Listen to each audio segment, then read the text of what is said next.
This is Reset. I'm Sasha-Ann Simons. Women and Children First in Andersonville is one of the longest-running feminist bookstores in the nation. But do you know its origin story? Well, it all began 45 years ago when two graduate students were feeling frustrated.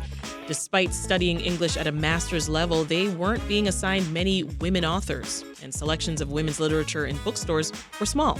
So they decided to build a place of their own, quite literally.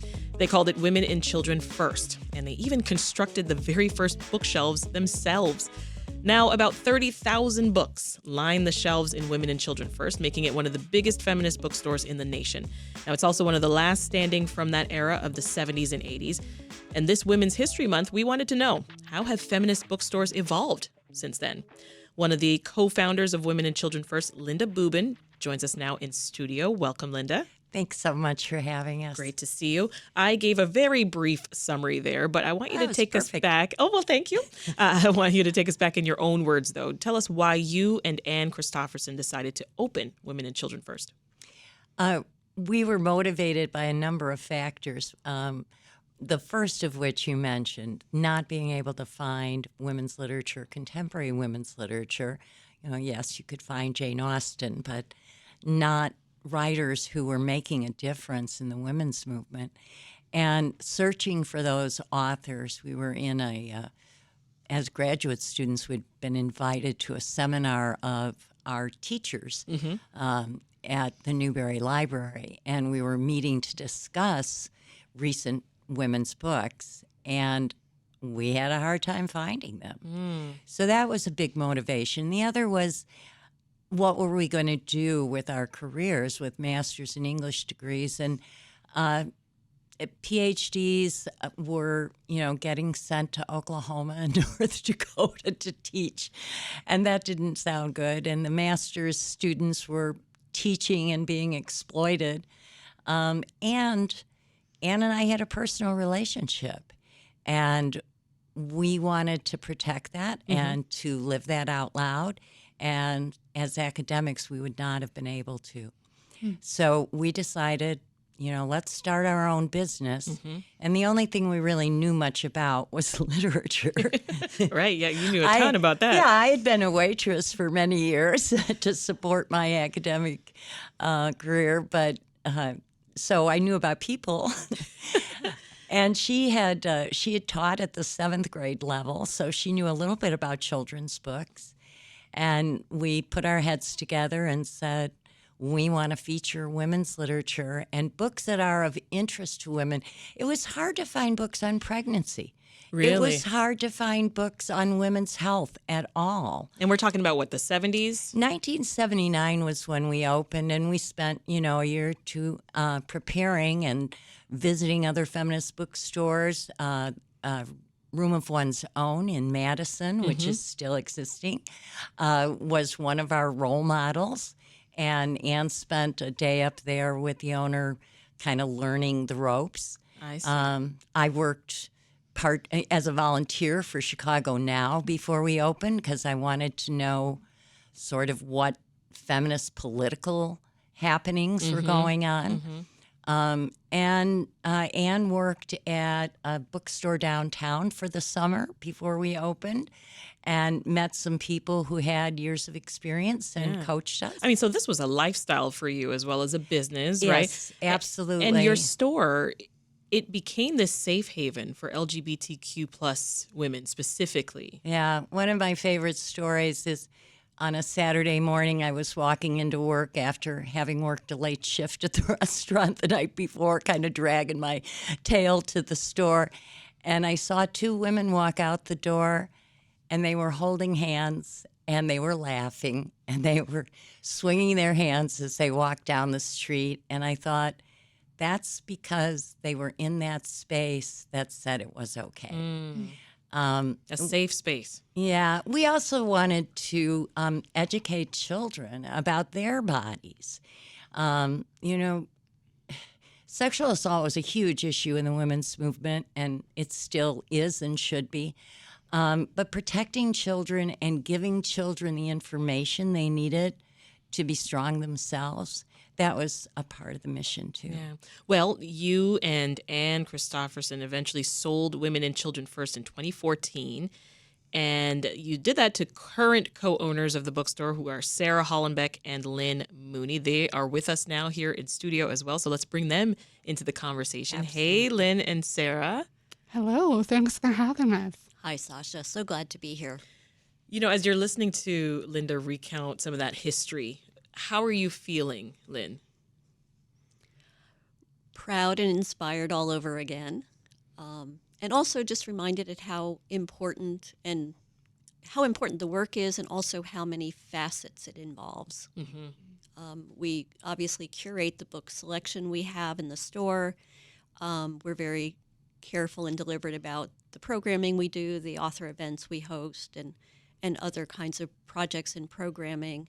But it really is about the people and their trust in us, and we have to continue to earn that every day. What about you, Sarah? What comes to mind listening to Linda go back down memory lane? Yes, so I was a customer of Women and Children First before I was a bookseller and then a co-owner. And the reason I loved this space was I'm a disabled woman, and when I walked in the door at Women and Children First, no one batted an eye.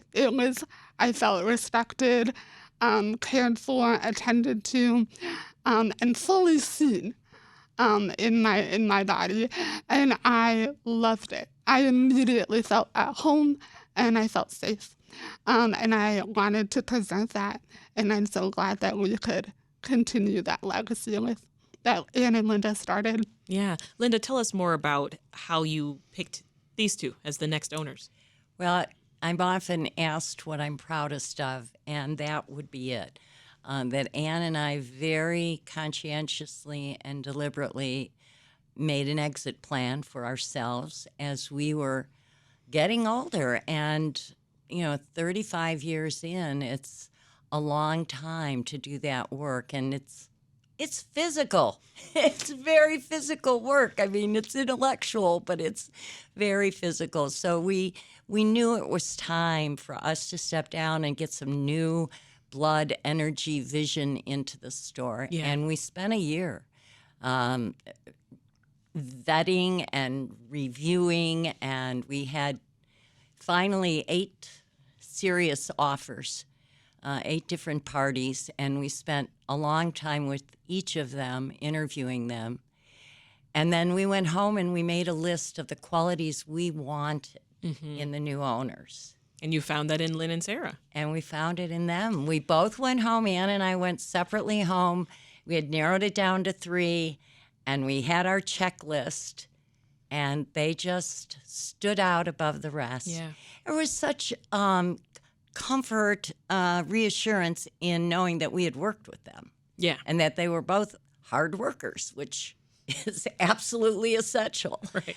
But they had, not unlike Ann and I, they had very different personalities, very different strengths and weaknesses.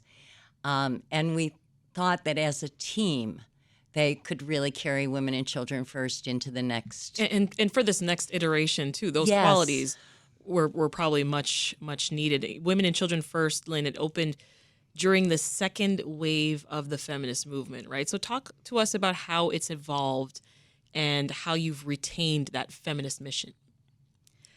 Well, first I have to say Ann and Linda had done so much right, and it was such an honor to be picked to bring the store forward into the next generation.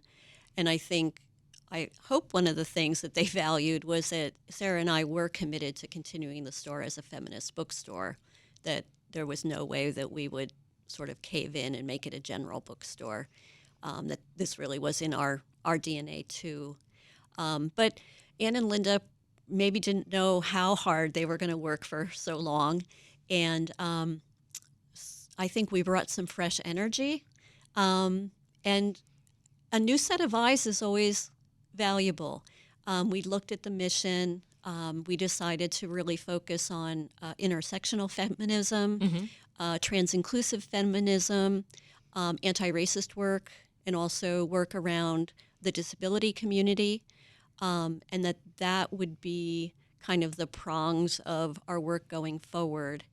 I would add that more recently, another prong there has been our work trying to be the best feminist workplace we can be. Okay. And that's hard work too. How do you approach that? Trying to be the best feminine workplace.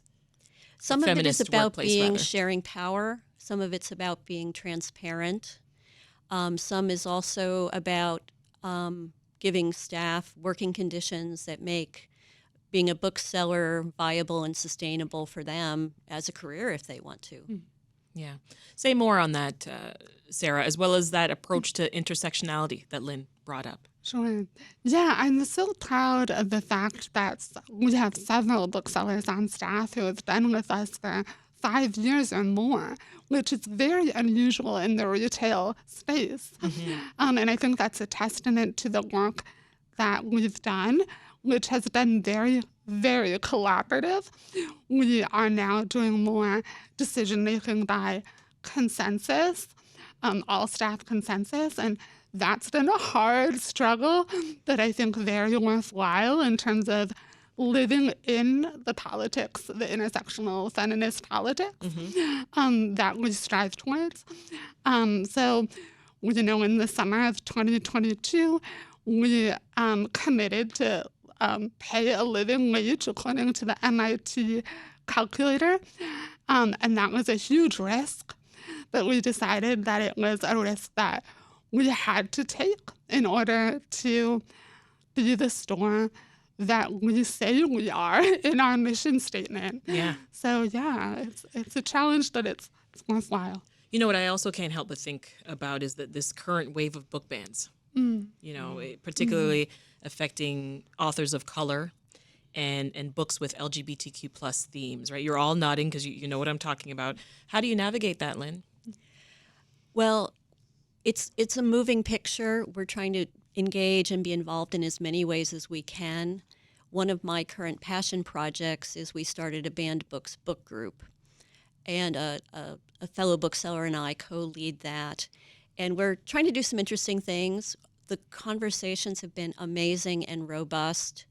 We are choosing books to read that alternate between books that have been kind of banned and challenged forever, for decades, the 1984, the Fahrenheit 451s, those kinds of books, but alternate with newly published books like All Boys Aren't Blue, or books by Ruta Sepetys, or Beyond Magenta.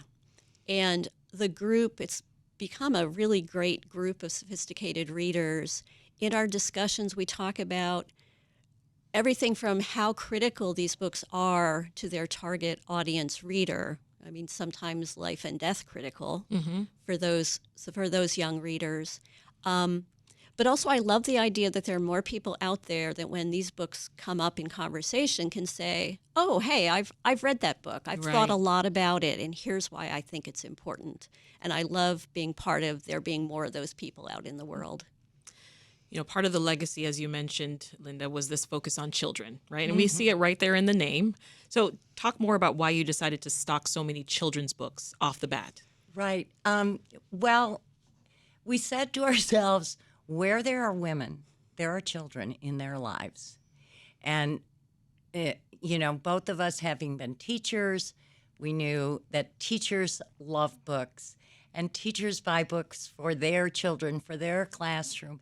We knew that, it was the beginning of the second wave. Not all women identified as feminists. In fact, the F word, it was a joy to me to see in the 2000s that words like feminism and patriarchy were no longer bad words. Right. How times have changed. Yes. But at that time, books for children that were available were very mainstream, very white. You never saw mixed-race families. We had so many mixed-race families that came in this store. And there were no books for them. And we had to, we advised people to take a brown crayon to these books. Yeah.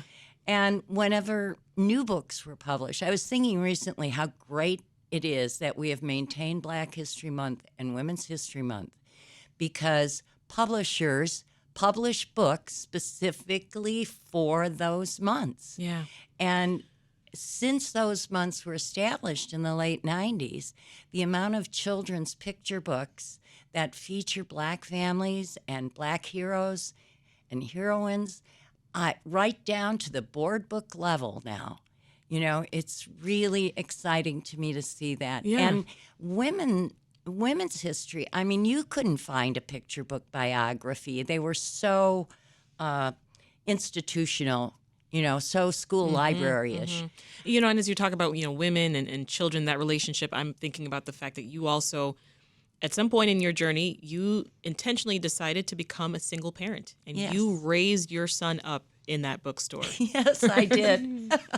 Yes, I did. And he was not a good toddler. I know a thing or two about that. My kids I say that I've raised them up in newsrooms, right? And so Yeah. they can't stand coming into newsrooms now. But Well, hopefully you know, he likes books. His first year of life was in the bookstore. Okay. I had a baby seat that I would put in the front window so he could watch people walking by.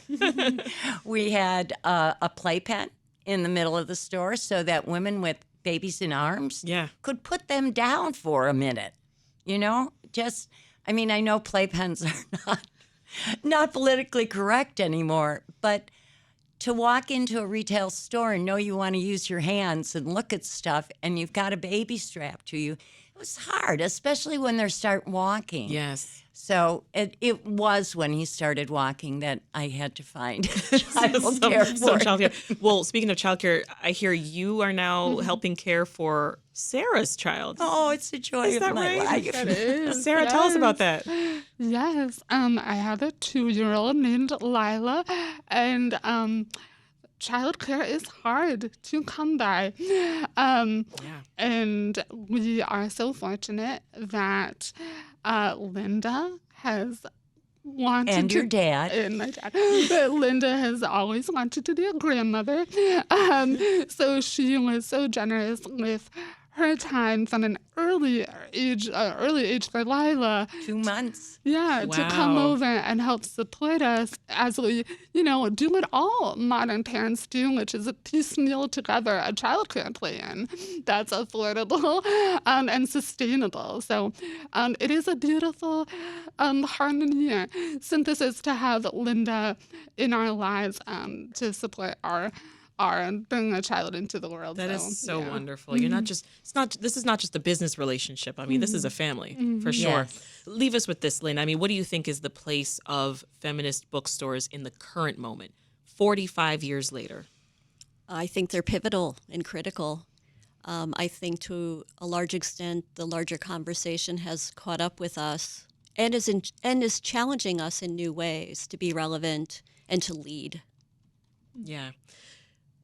What are you reading right now? I got to know this before I let you all go. I'm so glad you asked. I knew you would light up. So glad you asked. I've got a few seconds left. Tell us, Linda, what are you reading? Everybody should read The Waters by Bonnie Jo Campbell. The Waters. Okay, Sarah. The Great Divide by Christina Enriquez, a local author about the building of the Panama Canals. Great Nice.